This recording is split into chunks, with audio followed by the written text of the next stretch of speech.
Hello students, welcome to online classes. मैं सुखवंत सिंह। ਆਪਾਂ कर रहे सी पंजाबी ਸਾਹਿਤ। पंजाबी ਸਾਹਿਤ ਦੇ ਵਿੱਚ ਆਪਣਾ ਦੂਜਾ ਪਾਰਟ ਸੀਗਾ ਸ਼ਖਸੀਅਤਾਂ ਤੇ ਸੰਬੰਧਿਤ। ਆਪਾਂ ਜਿਹੜੇ ਇੱਕ ਲੈਸਨ ਕਰ ਲਿਆ ਸੀ। ਹੁਣ ਆਪਾਂ ਦੂਜਾ ਲੈਸਨ ਸ਼ੁਰੂ ਕਰਨ ਜਾ ਰਹੇ ਹਾਂ। ਸੂਰਬੀਰਤਾ ਦੀ ਪ੍ਰਤੀਕ ਮਾਈ ਭਾਗੋ। ਸੂਰਬੀਰਤਾ ਦੀ ਪ੍ਰਤੀਕ ਮਾਈ ਭਾਗੋ, ਜੋ ਕਿ ਹਰਮੀਤ ਸਿੰਘ ਗਿੱਲ ਦਾ ਲਿਖਿਆ ਹੋਇਆ ਹੈ। सूरबीरता की प्रतीक माई भागो ते ਇਹ पाठ है उन्हों के जीवन नाल संबंधित, उन्हों का सिख इतिहास के विच योगदान, उन्हों के जीवन से आप चर्चा करांगे।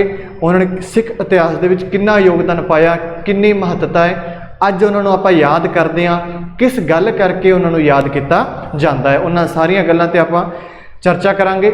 शुरू करते हाँ माई भागो के जीवन नाल संबंधित संखेप दे विच उन्हां दा निबंध, सार कह लो, विषय वस्तु कह लो, आ कह लो। ठीक है जी। तो अपना अज दा लैसन है माई भागो। इस विषय दे विच लेखक ने जिहड़ी माई भागो एक महान इस्त्री के रूप में पेश किया। उन्होंने एक महान इस्त्री दे महान इस्त्री, दूजा इस्त्री जाति लिए की मन्या आदर्श मन के विशेष रूप दे विच उन्होंने पेश किया है। किस तरह किया है? उन्होंने दस्सिया है कि सिख इतिहास दे विच माई भागो की सूरबीरता नूं माण नाल याद किया जाता है। सिख इतिहास दे विच माई भागो नूं मान, मतलब इज्जत मान नाल, पूरे मतलब खुशी नाल, मान नाल, सत्कार दे नाल उन्होंने याद किया जाता है। सिख इतिहास दे विच माई भागो की सूरबीरता नूं बड़े मान नाल याद किया जाता है। माई भागो ने देश, कौम, धर्म दी रक्षा खातर अपना बहुत ही महत्वपूर्ण योगदान दिता। माई भागो ने, माई भागो जिला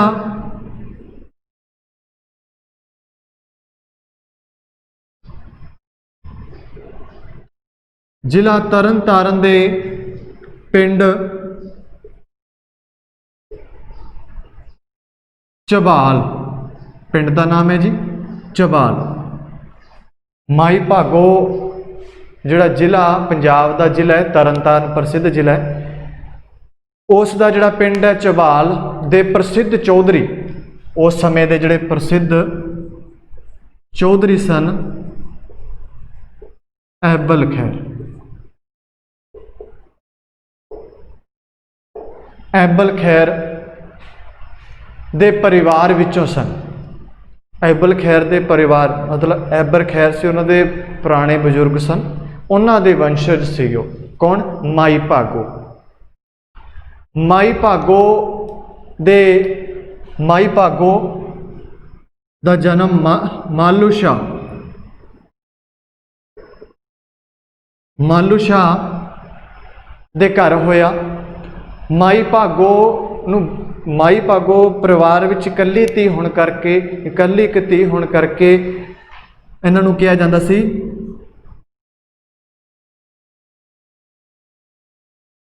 भाग भरी। इन्हां नूं भाग भरी कहा जांदा सी। माई भागो नूं परिवार दे विच कल्ले धी होने करके बड़े मान नाल, सत्कार नाल इन्हां नूं कहा जांदा सी। इन्हां दे जिहड़े पहला पूर्वज सी वो पहला हिंदू सी। बाद दे विच ये जिहड़ी मुल्तानी मत है, मुसलमानी जिहड़ी शासन व्यवस्था दे प्रभाव दे अधीन मुल्तानी मत दे नाल जुड़ गए। जिहड़े ऐबल खैर सी, इन्हां दे 5 पुत्र सन। 5 पुत्र सन। ऐबल खैर दे 5 पुत्र सन। इन्हां 5 पुत्रां विचों 2 पुत्र, एक तां पैरो शाह, एक तां सीगे पैरो शाह ते दूजे सी बाबा लगा। पैरो शाह ते बाबा लगा। पैरो शाह बाबा लगा जी ये जिहड़े सी ये श्री गुरु अर्जन देव जी के संपर्क विच आए। उस समय जदों ये संपर्क विच आए गुरु अर्जन देव जी के, उन्हां दे संपर्क आउण नाल उन्हां तो प्रभावित हो के उन्हां दे बचनां तो बाणी तो सिक्ख्या तो प्रेरणा लैके एक सिख धर्म नाल जुड़ गए। पैरो शाह ते बाबा लगा जी ये सिख धर्म दे नाल जुड़ गए। इस तरह आपां कह सकते हाँ कि माई भागो नूं जिहड़ी सिक्खी है वो विरासत मिली, ये इन्हां दे दादा जी सी माई भागो दे। तां इन्हां नूं जिहड़ी सिक्खी है पुराने पूर्वजां तो प्राप्त हुई सी, तां इन्हां नूं विरासत दे विच प्राप्त हुई सी। जिहड़ी माई भागो है ये पुरुषां मर्दां वाला सुभाਅ रखदी सी, मर्दां वाला इन्हां दा सुभाਅ सी।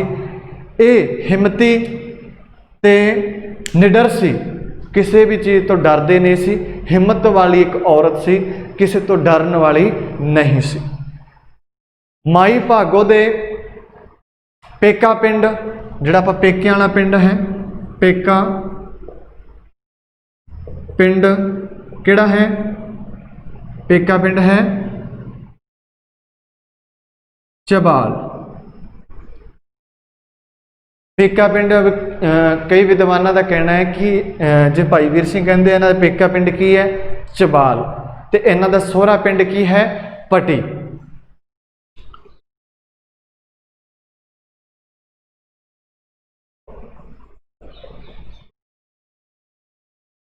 सोहरा पिंड की है पटी। हुण जिहड़ा इन्हां दा सोहरा पिंड है, कई विद्वानों का कहना है इन्हां दा जिहड़ा सोहरा पिंड है वो सूरे वाला है, या कई विद्वानों का कहना है पूरा पिंड है। इन्हां दे पति का नाम निधान सिंह दस्सिया गया है। आनंदपुर साहिब दे चौथे जंग समय आनंदपुर साहिब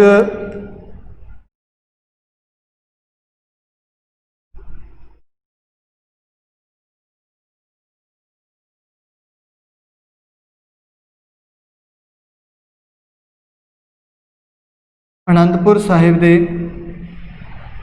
साहिब चौथी जंग समय जदों सिखां नूं मुसलमान फौजां ने चारे पासियों घेरा पा लिया सी।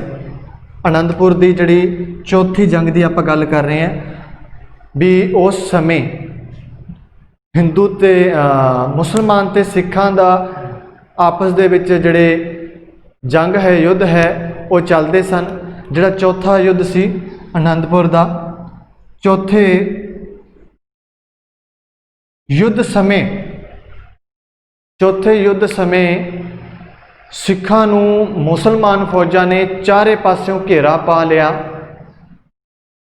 उन्हां दा सिखां दा राशन पानी मुक जाण ते जदों उन्हां कोले जदों घेरा पा के बाहर बह गए, जिस तरह ਸਿੰਘਾਂ ने डेरे लाए हुए सी उन्हां कोले जिहड़ा राशन है वो खत्म हो गया सी।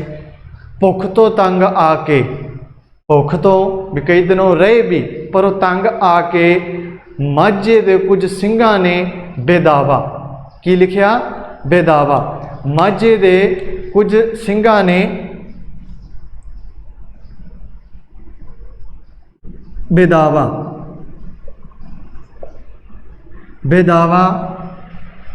लिख के जंग दे मैदान दे विचों वापस परत आए, अपने घरां नूं आ गए, जंग विचाले छड्ड आए।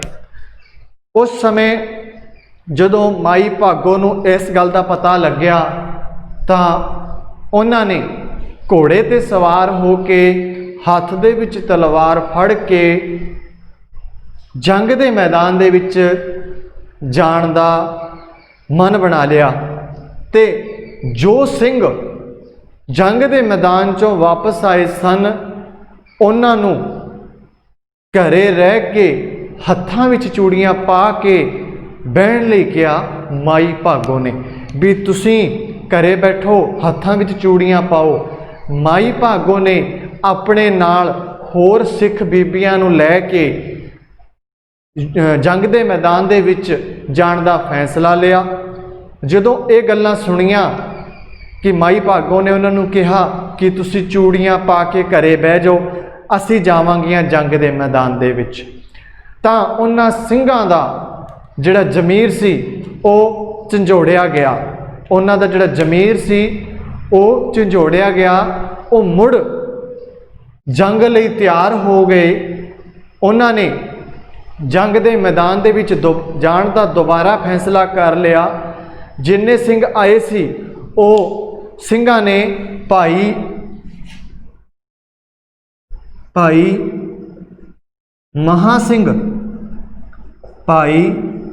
महा सिंह दी अगवाई विच कूच किया, भाव जंग के मैदान दे विच दूजी बार उत्थे परते।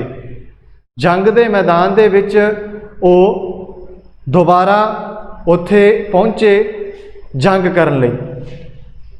इस प्रेरणा दे नाल किने प्रेरणा दिती? माई भागो ने।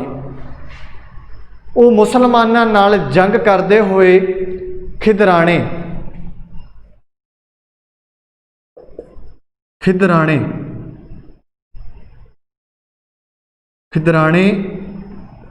दी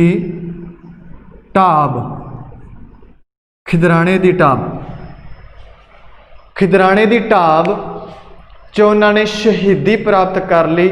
मुसलमानां नाल जंग लड़ते हुए शहीद हो गए।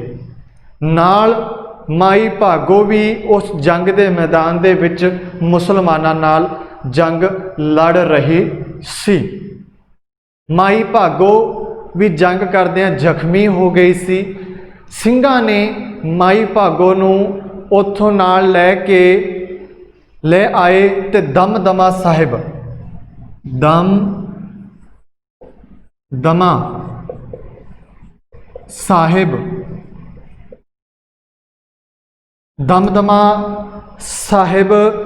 ले आए ते उत्थे उत्थे दमदमा साहब ले आए। फिर उत्थे उन्होंने जिहड़े जख्मी होने करके दमदमा साहब ले आए। उत्थे उन्हां दी मलम पट्टी इलाज करवाया। जदों वो तंदुरुस्त हो गए माई भागो जी, जदों तंदुरुस्त हो गई माई भागो तां उसनूं अमृत छका के उन्हां दा नाम भाग कौर रख दिता। जदों माई भागो तंदुरुस्त हो गई तो उसनूं अमृत छका के उन्हां दा नाम माई भागो रख दिता गया। फिर उन्होंने उस तो बाद श्री गुरु गोबिंद सिंह नाल अते जिहड़े गुरु साहिबान नाल सिंह सी उन्हां नाल माई भागो ने नांदेड़ साहब नूं चल पई। माई भागो उथों नांदेड़ साहिब नाल चल पे।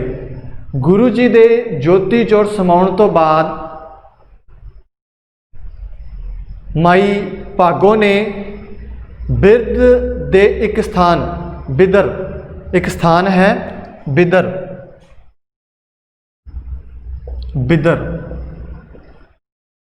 एक स्थान है। बिदर दे एक स्थान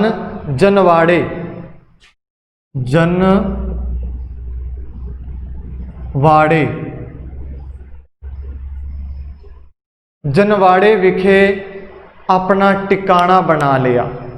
अपना टिकाणा बना के उन्होंने उत्थे ही अपना जिहड़ा अपने अंतिम समा उत्थे गुजारिया ते अंतिम साह उन्होंने उस थां ते ही पूरे किए।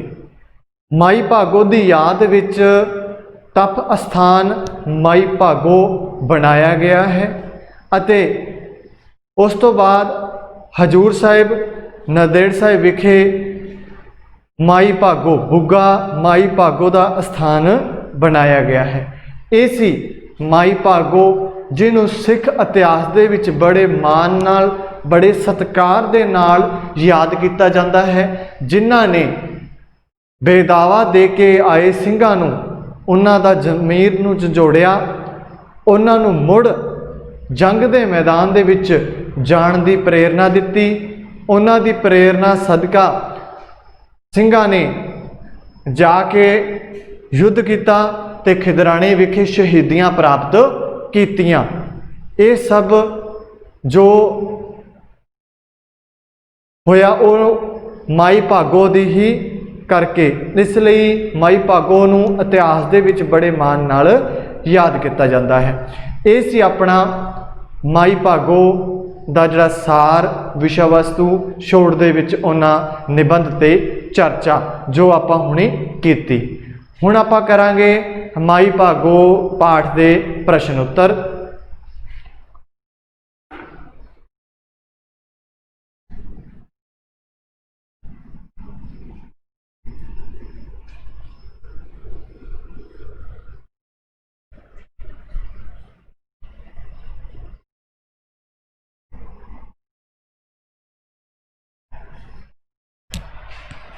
माई भागो दे परिवार पिछोकड़ बारे दसो।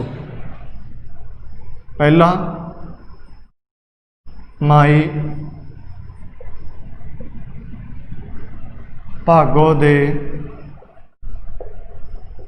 परिवार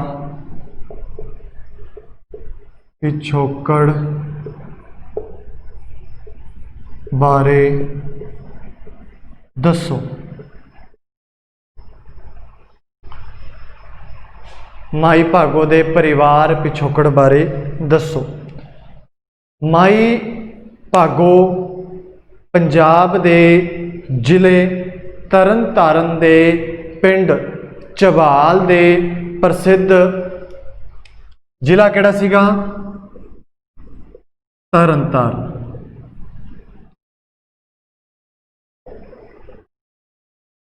जिला तरन तारण, पिंड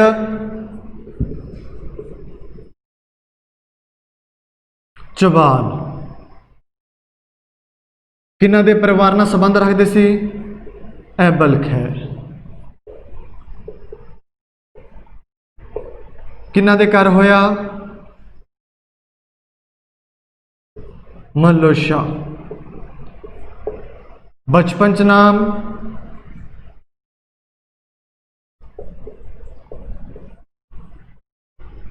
भागपरी। बचपन का नाम की सी? भागपरी। माई भागो पंजाब दे जिले तरन तारण दे पिंड चबाल प्रसिद्ध चौधरी ऐबल खैर दे परिवार विचों सन। उन्हां दा जन्म मालो शाह दे घर होया। इकल्ली धी होण करके उन्हां नूं भागपरी कहा जाता सी। फिर पहला ये हिंदू पंथ नाल संबंधित सन, हिंदू मत नाल संबंधित सन, हिंदू धर्म नूं मनदे सन। फिर मुसलमानी शासन व्यवस्था के प्रभाव अधीन इन्हां ने उन्हां तो प्रभाव के आधार पर जिहड़ी मुल्तानी मत है वो उस नाल जुड़ गई। जिहड़े दस्सिया सी भी ऐबल खैर दे 5 पुत्र सन,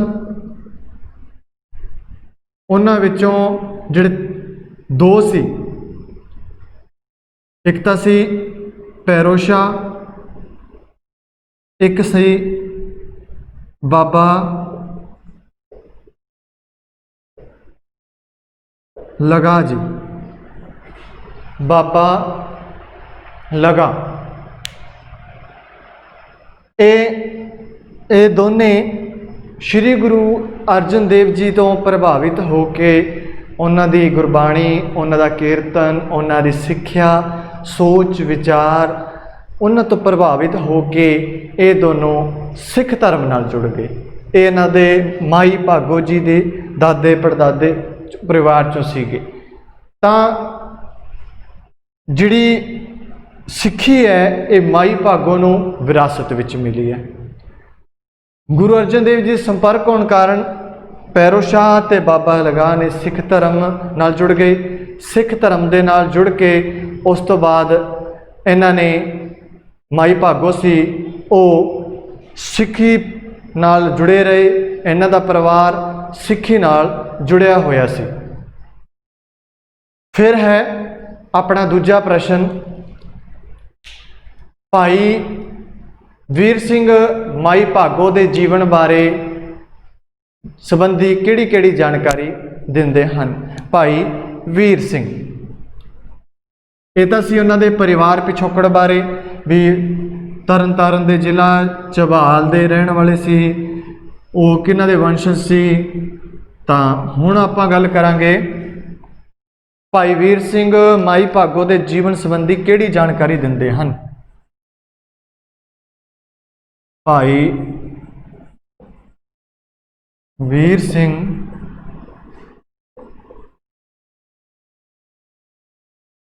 ਮਾਈ ਭਾਗੋ ਦੇ ਜੀਵਨ ਸੰਬੰਧੀ ਕਿਹੜੀ ਜਾਣਕਾਰੀ ਦਿੰਦੇ ਹਨ। ਕਿਹੜੀ ਜਾਣਕਾਰੀ ਦਿੰਦੇ ਹੈ?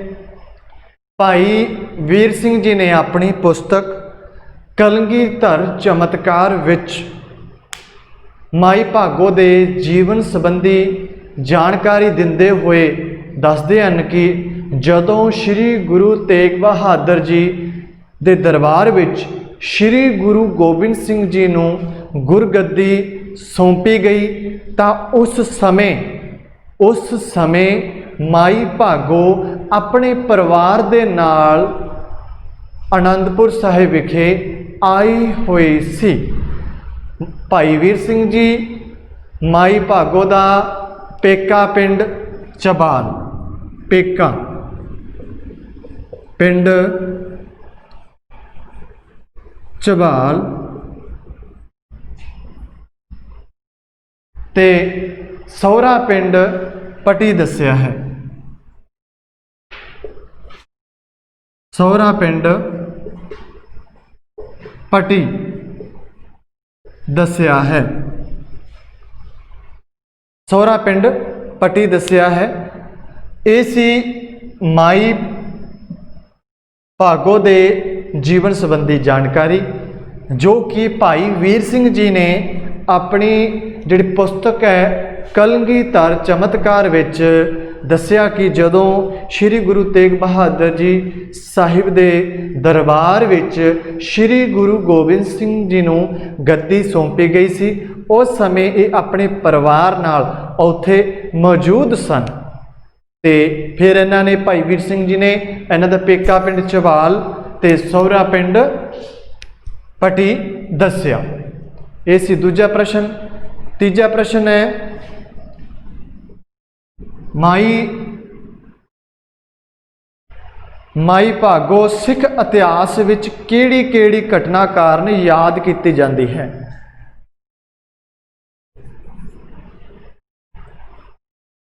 ਮਾਈ ਭਾਗੋ ਸਿੱਖ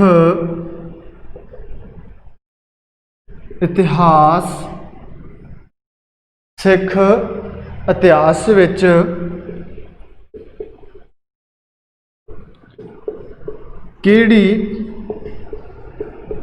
ਕਿਹੜੀ ਘਟਨਾ ਕਾਰਨ ਯਾਦ ਕੀਤੀ ਜਾਂਦੀ ਹੈ? ਉਹ ਕਿਹੜੀ ਘਟਨਾ ਸੀ ਜਿਸ ਕਾਰਨ ਮਾਈ ਭਾਗੋ ਨੂੰ ਸਿੱਖ ਇਤਿਹਾਸ ਦੇ ਵਿੱਚ ਯਾਦ ਕੀਤਾ ਜਾਂਦਾ ਹੈ? ਉਹ ਘਟਨਾ ਸੀ ਜਦੋਂ ਆਨੰਦਪੁਰ ਸਾਹਿਬ ਦੀ ਚੌਥੀ ਕੀ ਸੀ? ਆਨੰਦਪੁਰ ਸਾਹਿਬ ਦੀ ਚੌਥੀ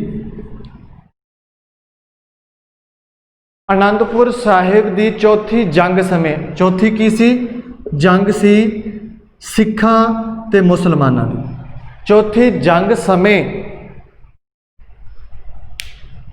ਸਮੇਂ ਮੁਗਲਾਂ ਤੇ ਸਿੱਖਾਂ ਵਿੱਚ ਮੁਗਲਾਂ ਨੇ ਸਿੱਖ ਫੌਜੀਆਂ ਨੂੰ ਚਾਰੇ ਪਾਸਿਓਂ ਘੇਰ ਲਿਆ ਸੀ। ਚਾਰੇ ਪਾਸਿਓਂ ਘੇਰਨ ਤੋਂ ਬਾਅਦ ਉਹਨਾਂ ਕੋਲ ਜਿਹੜਾ ਰਾਸ਼ਨ ਸੀ ਸਿੰਘਾਂ ਕੋਲ ਉਹ ਖਤਮ ਹੋ ਗਿਆ ਸੀ। ਤਾਂ ਭੁੱਖ ਤੋਂ ਤੰਗ ਆ ਕੇ ਕੁਝ ਸਿੰਘਾਂ ਨੇ ਬੇਦਾਵਾ ਲਿਖਿਆ ਸੀ कुछ ਸਿੰਘਾਂ ने की लिखा सी बेदावा, कुछ ਸਿੰਘਾਂ ने बेदावा लिखिया सी। बेदावा लिख के जंग के मैदान दे विचों वापस आ गए सी। बेदावा लिख के तां माई भागो घोड़े ते सवार होके हथ विच तलवार फड़ के ते सिख बीबियां नूं इकट्ठा करके जंग दे मैदान दे विच जाण दा मन बनाउंदी है, या जंग दे मैदान दे विच जाण दी तैयारी करती है। क्यों? क्योंकि कुछ माझे दे सिंह सी जिन्हां ने भुख तो तंग आके बेदावा लिख के जंग दे मैदान दे विचों वापस आ गए, ते उन्हां नूं कहंदी है कि तुसीं घरे चूड़ियां पा के बह जाओ। उन्हां नूं लाहणतां पाउंदी है, उन्हां नूं लाहणतां पाउंदी हुई उन्हां दे नाल लाहणतां पाउण दे नाल उन्हां ਸਿੰਘਾਂ दा जमीर झंझोड़िया जांदा है, ते वो सिंह मुड़ दोबारा जंग दे लई तैयार हो जाते हैं। मुड़ दोबारा जंग दे लई तैयार हो जाते हैं, ते वो पछतावा करते हुए वापस जंग लड़न लई जंग दे मैदान दे विच जाते हैं। जंग दे मैदान दे विच जाके खिदराणे विखे वो की करते हैं? शहीदी प्राप्त करते हैं। खिदराणे दी ढाब की सी? खिदराणे दी ढाब कोल सिख सिंह जिहड़े आ वो मुगलों नाल लड़ते हुए शहीदी प्राप्त करते हैं। उस जंग दे विच माई भागो भी हिस्सा लैंदी है। उस जंग दे विच माई भागो भी शामिल हुंदी है। जंग करदी हुई माई भागो जख्मी हो जाती है। जंग लड़दी हुई माई भागो जख्मी हो जाती है। जख्मी होने ते माई भागो नूं दमदमा साहब लैके जाया जाता है।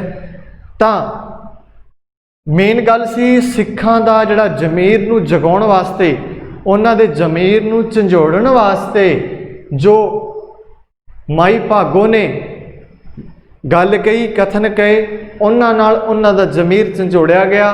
वो मुड़ दोबारा जंग दे मैदान विच जाण लई तैयार हो गए। इसलिए ये घटना कारण माई भागो नूं सिख इतिहास दे विच बड़े मान सत्कार दे नाल याद किया जाता है। ये सी अपना तीजा प्रश्न। हुण करदे आपां चौथा प्रश्न।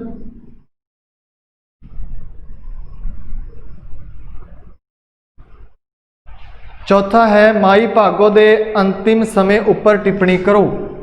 ये चार ही प्रश्न है।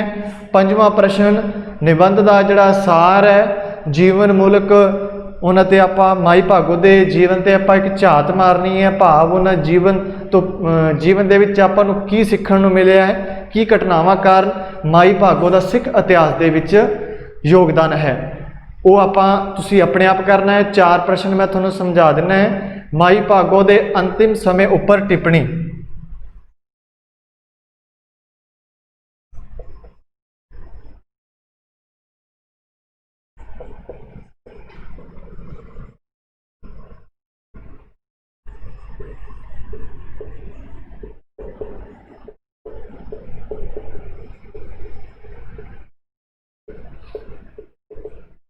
माई भागो दे अंतिम समय उपर टिप्पणी करो।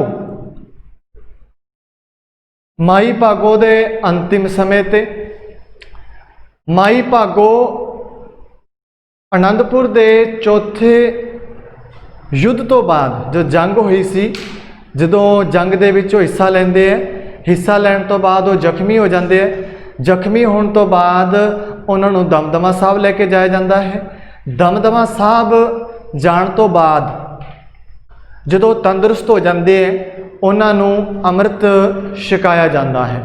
अमृत छका के जिवें दस्सिया सी उन्हां दा नाम की रख दिता जाता है, भाग कौर। तो हुण जो माई भागो है वो आनंदपुर साहिब ਆਨੰਦਪੁਰ ਦੇ ਚੌਥੇ ਯੁੱਧ ਤੋਂ ਬਾਅਦ ਮਾਈ ਭਾਗੋ ਗੁਰੂ ਗੋਬਿੰਦ ਸਿੰਘ ਜੀ ਨਾਲ ਨਾਂਦੇੜ ਚਲੇ ਜਾਂਦੇ ਹੈ। ਕਿੱਥੇ ਚਲੇ ਜਾਂਦੇ ਹੈ? ਨਾਂਦੇੜ।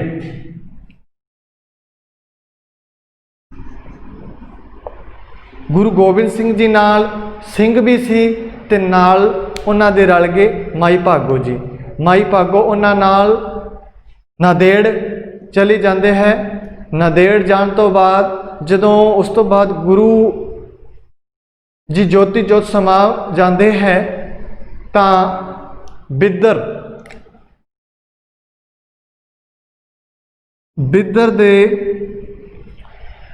ਦੇ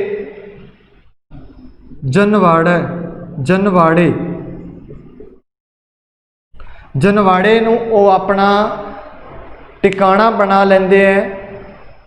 ਉਹ ਉੱਥੇ ਆਪਣੇ ਅੰਤਿਮ ਸਾਹ ਉਸ ਥਾਂ ਤੇ ਹੀ ਤਿਆਗਦੇ ਹਨ। ਮਾਈ ਭਾਗੋ ਜੀ ਚੌਥੇ ਯੁੱਧ ਤੋਂ ਬਾਅਦ ਸ਼੍ਰੀ ਗੁਰੂ ਗੋਬਿੰਦ ਸਿੰਘ ਨਾਲ ਅਤੇ ਸਿੰਘਾਂ ਨਾਲ ਮਾਈ ਭਾਗੋ ਵੀ ਚੱਲ ਪੈਂਦੀ ਹੈ। ਤਾਂ ਨਾਂਦੇੜ ਚਲੇ ਜਾਂਦੇ ਆ। ਨਾਂਦੇੜ ਜਾ ਕੇ ਉੱਥੇ ਇੱਕ ਹੈ ਬਿੱਦਰ ਦੇ ਥਾਂ ਹੈ ਜਨਵਾੜੇ ਦੇ ਵਿੱਚ ਉਹ ਆਪਣਾ ਇੱਕ ਟਿਕਾਣਾ ਬਣਾ ਕੇ ਉੱਥੇ ਉਸ ਤੇ ਜਪ ਆਪਦਾ ਸਿਮਰਨ ਉੱਥੇ ਕਰਦੇ ਆ। ਅੰਤਿਮ ਸਵਾਸਾਂ ਤੱਕ ਆਪਣੇ ਉੱਥੇ ਰਹਿੰਦੇ ਹੈ। ਇਹ ਸੀ ਆਪਣਾ ਅੱਜ ਦਾ ਪਾਠ ਸੂਰਬੀਰਤਾ ਦੀ ਪ੍ਰਤੀਕ ਮਾਈ ਭਾਗੋ, ਜਿਹਦੇ ਆਪਾਂ ਪਹਿਲਾਂ ਨਿਬੰਧ ਦੇ ਵਿੱਚ ਪ੍ਰਸ਼ਨ ਸਮਝੇ। ਪਹਿਲਾਂ ਆਪਾਂ ਨਾ ਸਾਰ ਨਿਬੰਧ ਦਾ ਸਾਰਾ ਸਮਝਿਆ ਵੀ ਮਾਈ ਭਾਗੋ ਨੂੰ ਸਿੱਖ ਇਤਿਹਾਸ ਦੇ ਵਿੱਚ ਕਿਵੇਂ ਕਿਸ ਕਾਰਨ ਯਾਦ ਕੀਤਾ ਜਾਂਦਾ ਹੈ। ਉਹ ਕਿਹੜੀ ਘਟਨਾ ਹੈ ਕਿ ਮਾਈ ਭਾਗੋ ਦਾ ਸਿੱਖ ਇਤਿਹਾਸ ਦੇ ਵਿੱਚ ਬੜੇ ਮਾਣ ਸਤਿਕਾਰ ਨਾਲ ਯਾਦ ਕੀਤਾ ਜਾਂਦਾ ਹੈ। ਉਹਨਾਂ ਘਟਨਾਵਾਂ ਨੂੰ ਤੁਸੀਂ ਸੁਣਿਆ ਸਮਝਿਆ। ਫਿਰ ਆਪਾਂ ਕੀਤੇ ਪ੍ਰਸ਼ਨਾਂ ਦੀ ਚਰਚਾ। ਆਪਣੇ 4 ਪ੍ਰਸ਼ਨ ਸਨ, ਚਾਰੇ ਪ੍ਰਸ਼ਨ ਆਪਣੇ ਪੂਰੇ ਹੋ ਗਏ। 5ਵਾਂ ਪ੍ਰਸ਼ਨ ਹੈ ਸੂਰਬੀਰਤਾ ਦੀ ਪ੍ਰਤੀਕ ਮਾਈ ਭਾਗੋ ਦੇ ਜੀਵਨੀ ਮੂਲਕ ਨਿਬੰਧ ਉੱਤੇ ਸੰਖੇਪ ਝਾਤ। ਤਾਂ ਉਹਨਾਂ ਦੇ ਜੀਵਨ ਨਾਲ ਸੰਬੰਧਿਤ ਆਪਾਂ ਜਿੰਨੀਆਂ ਵੀ ਗੱਲਾਂ ਕੀਤੀਆਂ ਸੀ, ਜਿੰਨੇ ਵੀ ਵਿਸ਼ੇ ਤੇ ਚਰਚਾ ਕੀਤੀ ਸੀ, ਉਸ ਵਿਸ਼ੇ ਨੂੰ ਤੁਸੀਂ 5ਵੇਂ ਪ੍ਰਸ਼ਨ ਦੇ ਵਿੱਚ ਨੋਟ ਕਰਨਾ ਹੈ। ਇਹ ਲੈਸਨ ਆਪਣਾ ਪੂਰਾ ਹੋ ਗਿਆ। ਅਗਲੀ ਵੀਡੀਓ ਦੇ ਵਿੱਚ ਆਪਾਂ ਅਗਲਾ ਲੈਸਨ ਕਰਾਂਗੇ। ਇਸ ਲੈਸਨ ਦੀ ਤੁਹਾਨੂੰ PDF ਮਿਲ ਜੂਗੀ। ਨਾਲ ਦੀ ਨਾਲ ਨੋਟਸ ਬਣਾਉਣੇ ਹੈ ਤੇ ਨਾਲ ਨਾਲ ਤੁਸੀਂ ਆਪਣਾ ਵਰਕ ਹੈ ਉਹ ਕੰਪਲੀਟ ਕਰਨਾ ਹੈ। ਧੰਨਵਾਦ।